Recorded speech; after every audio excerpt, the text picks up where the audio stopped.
Почитувани, добар ден. Министерството за внатрешни работи, заедно со полициски службеници од Словенија, Хрватска, Босна и Херцеговина, Црна Гора, Србија и Албанија, заедно во соработка со проектот за сузбивање на сериозен криминал на Западен Балкан ИПА 2019 и програмата за гранична безбедност на ДИКАВ, организираа активност на граничниот премин Табановце и долж границата со Република Србија.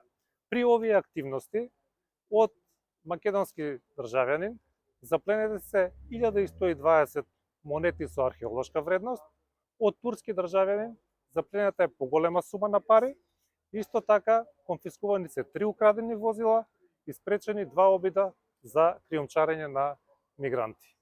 Се разбира, при изведувањето на оваа акција користена е специјализирана опрема, а се разбира најповолно е искуството кое што полициските службеници ќе го користат во натамошната работа. Ви благодарам.